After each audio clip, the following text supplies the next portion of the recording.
ఈ రోజున నాకు ఇక్కడ చూస్తా ఉంటే స్పష్టంగా అర్థమవుతుంది ఏంటంటే ఎక్కువ శాతం నేను ఇక్కడ గమనించినటువంటి కూర్చున్నటువంటి మీ అందరినీ చూస్తా ఉంటే మన వాడిని మళ్ళా ముఖ్యమంత్రిని చేసుకోవాలి అనేటువంటి ఒక తపన మీ అందరికీ కూడా కనపడతాం.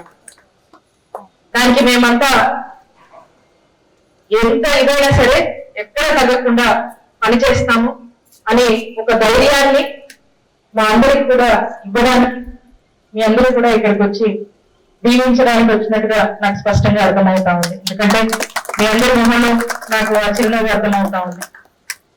ముందుగా ఇక్కడ ఉన్నటువంటి వారందరికీ కూడా మేడే శుభాకాంక్షలు తెలియజేస్తున్నాను.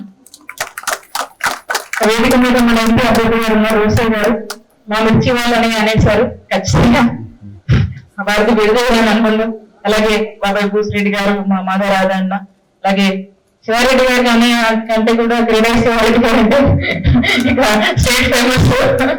అట్లాగే ఇక శివారెడ్డి గారు, మిగతా అందరూ కూడా అందరూ కరుణాకర్ రెడ్డి అన్న కావచ్చు, అందరూ వేదిక మీద ఉన్నటువంటి పెద్దలందరూ ఇచ్చేసినటువంటి ప్రతి ఒక్కరికి కూడా మరొకసారి థ్యాంక్స్ తెలియజేసుకుంటా ఉన్నాను.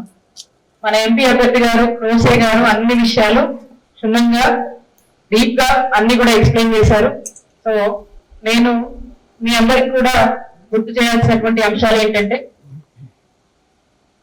జగనన్న ఆనాడు ఎన్నికల ముందు ఏ హామీలు ఇచ్చాడో ఆ హామీల్ని 99% పైగా కూడా 7 సంవత్సరాల కాలంలో ఇచ్చిన మాటలన్నింటినీ కూడా నెరవేర్చి రాష్ట్రంలో ఉన్నటువంటి ప్రతి ఒక్కరిని కూడా, ప్రతి ఒక్క ప్రజాప్రతినిధి కూడా 3 సంవత్సరాల పరిపాలన చేశాక గడప గడపకు మన ప్రభుత్వం అనే కార్యక్రమం ద్వారా నేరుగా ప్రజల దగ్గరికే ముఖ్యమంత్రి గారు ఎక్కడికక్కడ అక్కడ ఉన్నటువంటి ఎమ్మెల్యేస్ ని మరి పంపించి, అమ్మ మీకు ఇంకేమైనా కావాలా, ఇదిగోండి మీకు ఇవి వచ్చినాయి, మీ ఇంటికి వచ్చినాయా, వాళ్ళ నమ్మవాడు వచ్చిందా, ఆసరా వచ్చిందా, చేయికి వచ్చిందా అని చెప్పి దమ్ముగా ధైర్యంగా 3 సంవత్సరాల తర్వాతే ఎమ్మెల్యేలు ఇంటి ఇంటికి పంపించి తిప్పినటువంటి ఘనత జగనన్న ప్రభుత్వానికి దక్కుతుంది.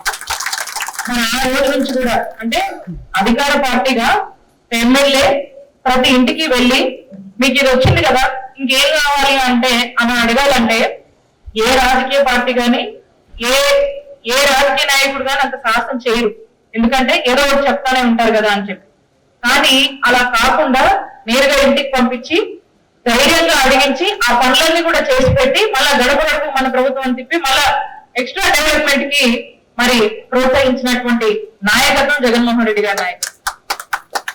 మరి అలా అప్పటి నుంచి కూడా మనం చూసుకున్నట్టయితే ప్రభుత్వం నుంచి అందించినటువంటి సంక్షేమం కావచ్చు, అలాగే రాష్ట్ర వ్యాప్తంగా చేసినటువంటి అభివృద్ధి కావచ్చు, పూర్తి స్థాయిలో కూడా ఈరోజు ప్రతి ఒక్కరిని కూడా ఆకర్షించుకుందనే చెప్పొచ్చు.